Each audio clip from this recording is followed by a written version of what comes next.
I saw the Lightning Thief musical.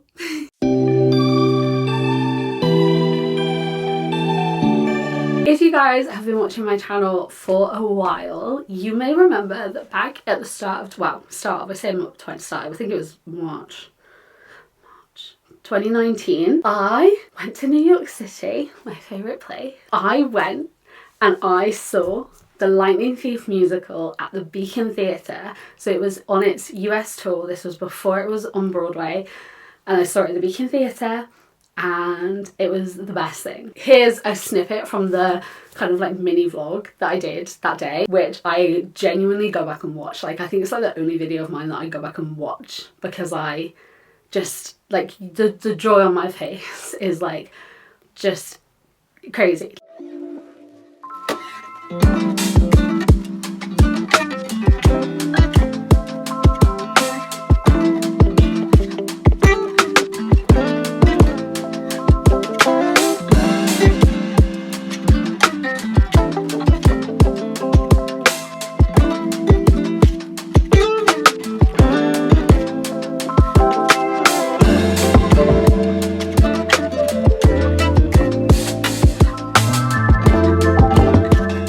Like, it was genuinely amazing. Like, it was the year that illness-wise had started to get worse, and it was like we were realising this was chronic, this was going to be forever kind of thing, and it was just, things weren't going very well. Percy Jackson meant a lot to me. Whenever I think about Percy Jackson, I actually think a lot about like the hospital and like the comfort it gave me while I was in the hospital. And while I still am in hospital, like I always take Percy, a Percy book. So I saw the Lightning Thief musical and oh my god, it was the best thing, right? Best thing. Come home, can't stop talking about it, tell all of my friends about it, screaming about it.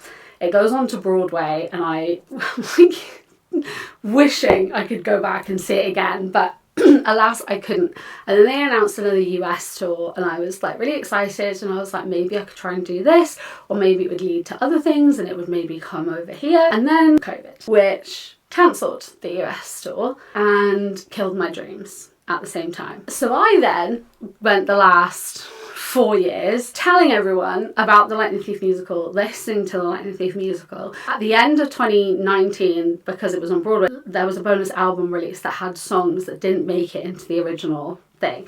And one of the songs is called Try. And I loved it so much that it actually became my first tattoo, which is here. And it says, my heart is just a drum and damn does it pound. This one with the little lightning bolt. And it became my first tattoo because I was like, that's how it feels with being ill. Like, my heart is still pounding, like I'm still going basically. And it kind of became my anthem, my like illness anthem. So yeah, so at the last 4 years, I told everyone about the Lightning Thief all the time, screamed about it, shouted about it, just, listened to the soundtrack all the time. It was always in my like Spotify top every year. It was always there. And then June of 2024, I am on the train into central London on my way to the Eras tour. So I have got a face full of glitter. Yeah.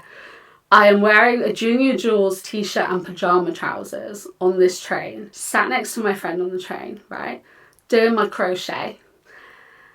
And then I get a text from my friend Becky, just Ren, capital letters Ren. And I'm like, what is going on? I wondered if it was something to do with the Eras tour, like, what was happening. So I open it and she's like, it's the Lightning Thief. The Lightning Thief's coming to the West End. Oh my god. My poor best friend Jazz sat next to me.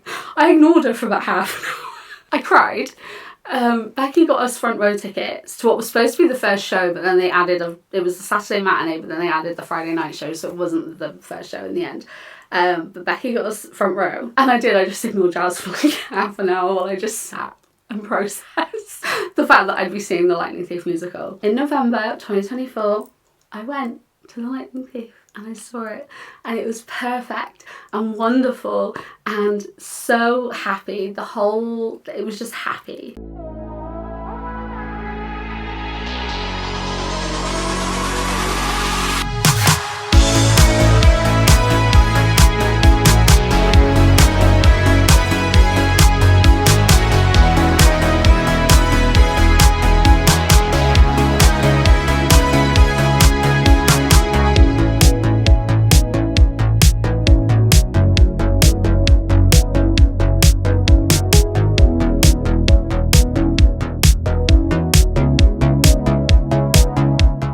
get in, I'm really excited. I'm going to get the merch because I only managed to get a t-shirt while I was when I saw it at the Beacon. And it was my Bring On The Monsters t-shirt, which I wore. Just loved it. And I went to the bar and I was getting their mocktail, which was very nice, by the way. And then Rob, who wrote it, appears.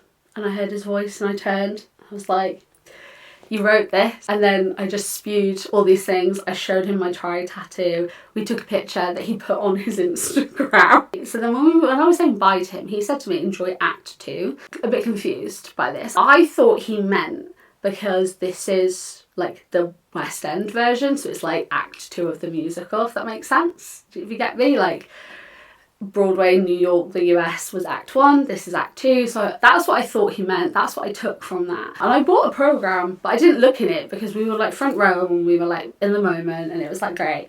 So then it starts. Oh my god. So the staging was very different to how it was in New York, and I thought they did an absolutely phenomenal job, and they also updated it and made it kind of fit it as to now, and they made it fit the theatre as well, which I think was really good. And it was really nice to have seen it fit in the Beacon the way it did, and then also to see how it fit in the other palace. Like, it was done very well. And obviously, like, I had this happy New York day just like really high up in my head. It was like one of my happiest days.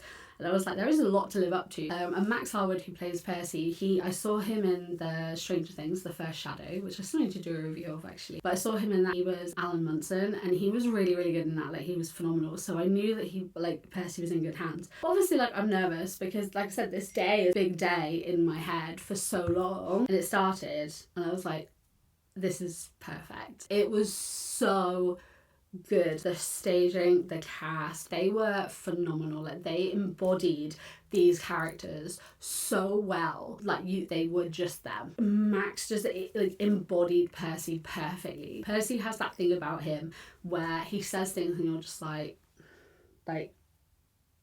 no. You know, like he's a bit silly, and that was perfect, but he's also so like determined and headstrong, and I think you have to really channel, like, to play Percy, like, it's very particular, like the way that he is, and Max did it phenomenally. And I loved seeing how it was adapted in the West End. I loved seeing how they changed certain things, and I thought the staging was phenomenal. I thought that the way the actors were with each other were phenomenal. They really felt that connection, especially I think between Percy and Annabeth, because obviously at first it's a bit more hostile, and then it was kind of like it thaws and they get to know each other, and I think that was done so well. It was just done very well, and I think it's hard to kind of have that over the space of literally just like a couple of hours, but they all absolutely smashed it. They all did it so well. And then Joaquin, who plays Luke, I actually had seen him, and Jessica Lee, who plays Annabeth, in Death Note, and they were both like phenomenal in that, like phenomenal as Luke, so phenomenal as Luke.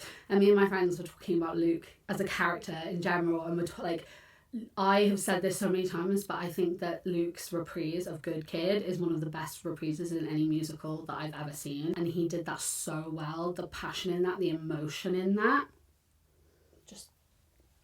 yes, perfect. Scott, who plays Grover, during The Tree on the Hill, we were all like, it was just so beautifully done, beautifully performed, so good. Obviously Jessica Lee as Annabeth was just perfect. Annabeth, she had her like smarts, her sarcasm. My Grand Plan was phenomenally performed, and it was just so good. Their chemistry, brilliant. It was all just so well done. The humour was just on point, like with Poseidon and Sally, like it was so good. And like I said, the staging was really clever. I like to see how they did it. I'm actually going again in a couple of weeks, and we're sat again front row, but like different sides, so it'll be interesting to see more of the staging there. So we get to the interval and we're all chatting, I'm like talking to my friends because they haven't seen it. I want to know their opinion, I want to know what they think. I'm hearing their views, I'm hearing their thoughts, and they're telling me and they're talking about it, and we're like, yeah.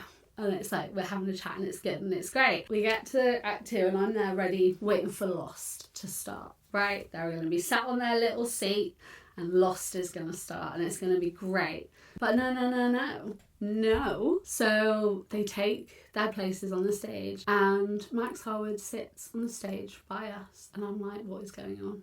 What is happening? And then he starts to sing the opening line to try.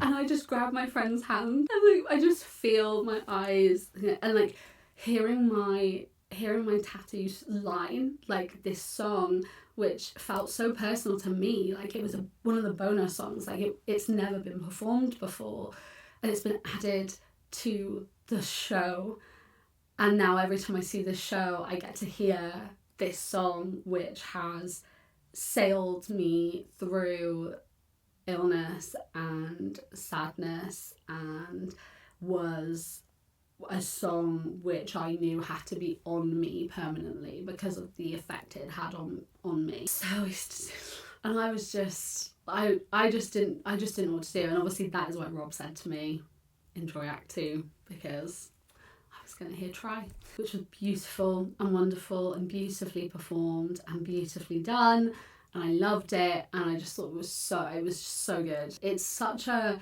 good song, like it's so perfect in how it embodies the characters, and it's so perfect in how it's just them, like it's just so it's just perfect. It's perfect song. And then the rest of the show continued. It was so good. Like I said, my favourite bits, things like Luke's reprise and stuff, were done so well. The Seaweed Brain Wise Girl, the way that was, and the whole crowd made a noise at that. I just thought they did it so well. The way that it's been adapted for the West End is phenomenal. Like there is absolutely nothing that I'm like, oh, I wish they'd kept this, I wish they'd done this. Like I think all of the changes made sense. All of the changes really work. It all just flows phenomenally.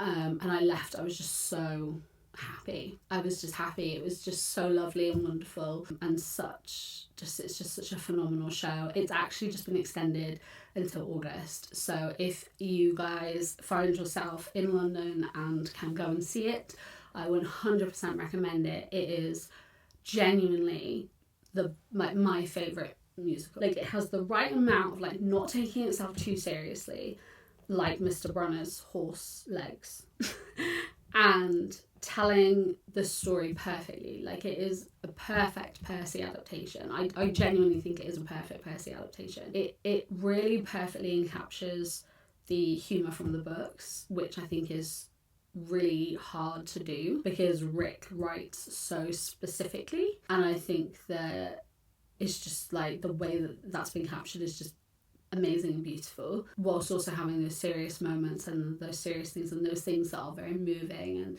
empowering. And I just think that this entire cast, this entire team did that so well and brought that and portrays that to the audience in the West End. So I 100% recommend it. But yeah, I'd love to know if you guys seen the musical. Are you planning on seeing it? I'd love to know your thoughts down below. Yes.